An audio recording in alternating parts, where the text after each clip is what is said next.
लापर्टआव भारतआ नर्थ करियानि जाहाजखौ हमनो मोनदोंमोन, जेराव मिसाइल एबा मिसाइलनि कम्पनेन्ट्स लाबोनाय जादोंमोन। भारतआ एसेबां खबर गैद्रायैबो नङामोन। खुलुमबाय रायजोफोर, नैबे निजोम बेलारोम समाव बा मोनाबिलि समावहाय नोंथांमोननि थाखाय नोंथांमोन मोनथिस'यै बाथ्राफोरखौ आङो लानानै फैलायबाय। नोंथांमोना भिडिअखौ जोबजासे नायलां आरो सिदायै जिरायखादो। बे भिडिअआ नोंथांनि थाखाय एकदमबारे इम्परटेन्ट जाथारगोन आरो नोंथांनि लोगोनो नोंथाङा बे भिडिअखौ जोबजासे नायलाङोब्ला बिल्कुल शेयार खालामनो हागोन।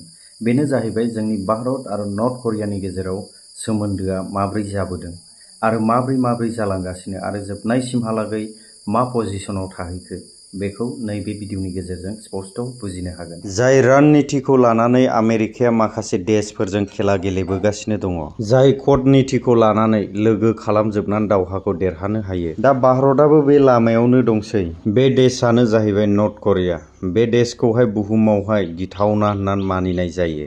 दा बे देशआ भारतनि सापर्टआव गसंनानै दं। सोरबा मोखाङाव थानाय देश पाकिस्तान नङाब्ला चीनानो जाथों, बे देशआ जोंनि भारतजोंहाय सिक्रेट सोमोन्दो खानानै लाखिबाय, जायनि थाखाय भारतखौ सापर्ट होगासिनो आरो बियो पाकिस्तानजों सोमोन्दोखौ उन्दुनो हायि हाराम खालामबाय। मोनसे सम दंमोन लोगोफोर, जेराव पाकिस्तान आरो नर्थ करियानि गेजेराव जेरै बुंलायोमोन ना, सिं जानायनि सेटिं सोलिगासिनोमोन। मिलिटारि टेक्न'लजि, फौजिफोरनि गासिबो बुस्थुफोर, बयनिख्रुइ बांसिन गिथावना निउक्लियार वेपन बानायनायनि टेकनिक आरो मिसाइलनि खुफिया, बेफोर लेनदेना जोबोद मोजांमोन। औ नंगौ, नोङो थिगखौनो खोनादों। 1990 मायथाइयाव पाकिस्ताननि बदनाम साइन्टिस्ट डक्टर आब्दुल कादिर खान, जायखौ सासे खाननि नामावबो मिथिनाय जायो, बियो नर्थ करियानो सिरि सिखावै आमेरिका आरो गासिबो दुनियाखौ दोनखुमानानै निउक्लियार टेक्न'लजि साप्लाय खालामदों। आरो बिनि उल्थायै मा लांफिनखो?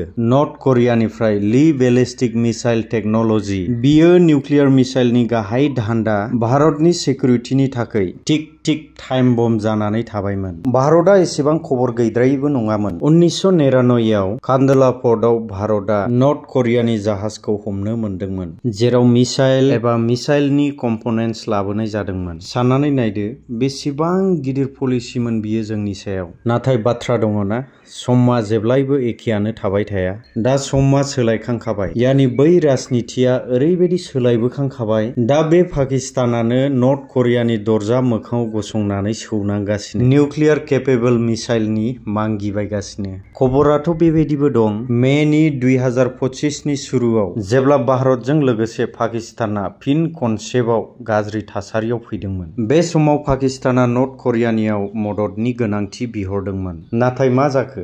किम जं उनआ बेनो गांसोखौनो होआखिसै, सिदा उल्थासो जानानै थाबाय। बियो जाहैबाय गोदान भारतनि स्टाइल। बियो जाहैबाय पीएम मदिनि साइलेन्ट डिप्ल'मेसिनि खामानि, जाय पाकिस्ताना माब्लाबानि समाव नर्थ करियानो निउक्लियारनि टेकनिक होयोमोन, दिनै बिनियावनो मिसाइलनि थाखाय आथिं हमनांबाय आरो नर्थ करिया बेखौ नोजोर खाना खालामबाय। मानो? बिनि बिथोरनि काहानिया जोबोर गोथौ।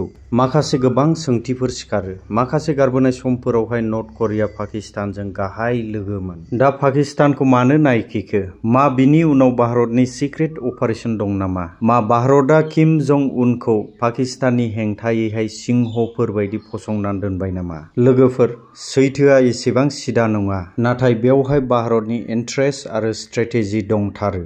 भारतआ माब्लाबाबो हास्थाया जे नर्थ करिया आरो पाकिस्ताननि गेजेराव मोनसे खाट्रा निउक्लियारनि लेनदेनखौ। बिनिखायनो भारतआ नर्थ करियाजों डिप्ल'मेटिक चेनेल खुलिनानै दोनदों। पियंगयांगआ जेराव नर्थ करियानि राजधानी, बेवहाय दिनैसिमबो भारतनि एम्बेसिफ्रा खामानि मावगासिनो। बेबो बेबायदि समावसो गुबुन देशफोरखौ बे जायगायाव थानायनिफ्राय बन्द खालामनायनि उनावसो। खमैबो 3.5 बोसोर गेप थानायनि उनाव दिसेम्बर 2024 नि खाथिखालाव भारतआ पियंगयांगआव गावनि एम्बेसिफोरखौ फिन फुरा फांसनेल खालामबाय। बियो मोनसे मामुलि आगान नङा, बियो भारतनि एक्ट इस्ट पलिसि आरो नर्थ इस्ट एसियायाव गावनि स्ट्रेटेजि आबादखौ खनसेयैनो बोदों। भारतआ बेखौ क्लियार खालामनो सानदों जे, मानो होनोब्ला बै ओनसोलाव गोख्रैनो सोलायगासिनो दं, बाराद्राय अस्थिरबो जानो हागौ। बेजों लोगोसे थाफायोब्ला कमिउनिकेशननि सिदा लाइनखौ खुलिनानै लानो हागोन। भारतआ हास्थाया जे नर्थ करियाखौ फुरायै चीन आरो रुसनि सायाव सोनारनानै थानायखौ। मोनसे फिसा एसेआल' सैथो। बेयावनो भारतआ मोनसे मोजां अपसनखौ होनो सानदों। दानिया फैदो चीननि एंगेलाव। मा भारतआ नर्थ करियाजों लोगो नांनानै चीनखौ नोजोर लाखिनो हागोन? बे सोंथिया गासिबो इन्डियानि गोसोआव सिखारो। नर्थ करियाखौ चीननि बयनिख्रुइ देरसिन P2 क्लाइन्ट स्टेट बुंनाय जायो। चीननि थाखाय नर्थ करियाया इक'नमिक लाइफलाइन जानानै दं आरो मोन्नैनि गेजेराव मिउचुएल डिफेन्स स्ट्रेटेजिबो दं। बेबायदि समावहाय नर्थ करिया चीननि हेंथा जानानै भारतखौ लोगो खालामगोन? नाथाय बियो एसे साननो गोनां। औ, जुदि भारत आरो नर्थ करियानि गेजेराव लोगोआ मजबुत जायोब्ला बियो चीननि थाखाय बिराद गिदिर मोनसे मेसेज जानो हागौ। बेनो चीनखौ देखायगोन जे भारतआ सिरियै जिरायनानै थायाखै आरो बिनि थाखायनो रिजनेल प्लेयारजों लोगोसे सोमोन्दो लाखिगासिनो। आरो गोसोखां 2020 नि जाथायखौ। जेब्ला चीनआ जोंनि लाद्दाखनि हायावहाय नोजोर होदोंमोन, नर्थ करिया चीननि गाहाय मोनसे देश मानिजायो। बियो भारतनि हेंथायै फंसेबो बाथ्रा बुङाखै। मानो? ना भारतनि साइलेन्ट डिप्ल'मेसिनि माबा मोनसे दंमोन, ना किम जं उननि माबा मोनसे उफाय गैयै बिनि सिरि थानाया गोबां सोंथि फसङो, ना भारतनिफ्राय माबा मोनसे नारसिननाय दंमोन? चीनजों असे लोगोब्लाबो सिरि थानो गोनां जाबाय, ना बियो गावसोरनि नर्थ करियानि निउट्रल थानायनि पलिसिमोन? मोननै देशाबो बिनि सायाव सानदों।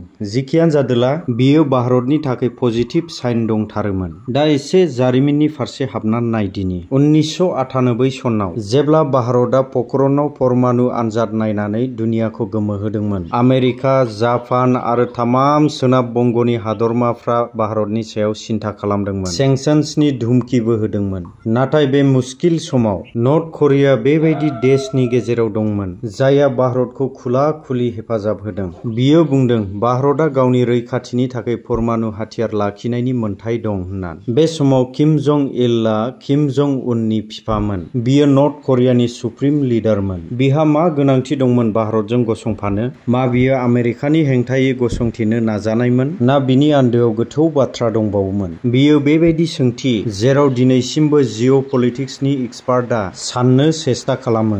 आरो खालि बेल' नङा। 1971 नि दावहायाव चीन आरो पाकिस्ताननि दमाव आवगायदोंमोन।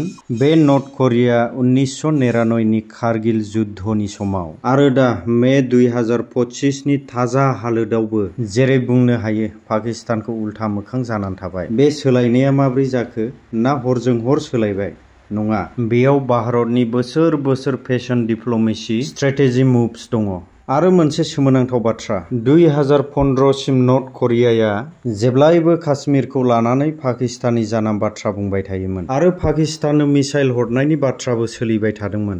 नाथाय गारबोनाय 10 बोसोरनिफ्राय नर्थ करिया फ्राय बिनि सायावहाय सिरि थाबाय। बेबायदि मा जाखो? एप्रिल 2015 आव नर्थ करियानि फरेन मिनिस्टार रि सुयंगआ दिल्ली फैदोंमोन। बिजों लोगोसे जोंनि बिदेश मन्त्रि दिवंगत सुषमा स्वराजजों गोलावथार बाथ्राफोर सावरायदोंमोन। मा बे मिटिंआव सुषमा मेमआ बेबायदि बाथ्रा सोनानै हरबाय जे किम जं उनआ पाकिस्तानखौ पार्मानेन्ट बैकट खालामनो थांखि लाबाय? मा बियो बुजायदोंमोन नामा नर्थ करियाया पाकिस्तानजों खाथि सोमोन्दो लानाया मोजां नङा होननानै? बे बाथ्राफोरा बन्द खालामनानै दोननाय दरजानि सिङावसो सोलिदोंमोन। जानो हागौ सैथोआ माब्लाबाबो बाहेराव नुजायै बायदि, नाथाय काहानिया जोंनि सिगाङावनो। बिनि उनाव मेनि 2018 आव भारतनि मासि लानानै थानाय बिदेश मन्त्रि नर्थ करियानि प्यंगयांगआव सहैयो। बियो भारतनि गोबाव बोसोरनि उनाव सासे मन्थ्रिनि नर्थ करियायाव जात्रा खालामनायमोन। फोरमायनाय जादों जे बे जात्रानि गेजेरजों बिराद गिदिर मोनसे आन्डारस्टेन्डिं जादों।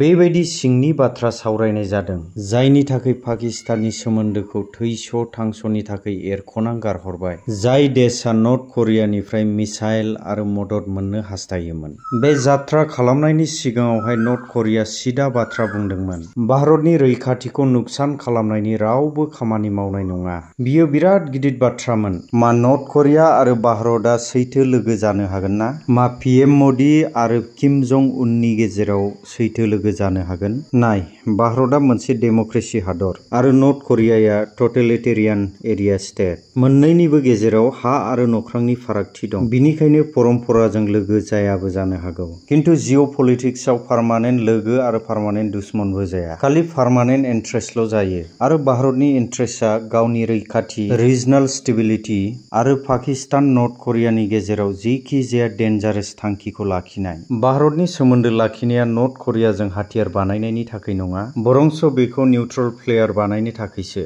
आइ हप रायजोफोर, नोंथांमोना बे भिडिअनि गेजेरजों गोबांथार पइन्टफोरखौ बुजिबोनो हाबाय जानांगौ। जुदि बुजिदोंब्ला नोंथांनि बुजिनायनिफ्राय मा बुजिनो हाखो बेखौ कमेन्ट सेक्सनाव फोरमायहरोब्लानो जाबाय।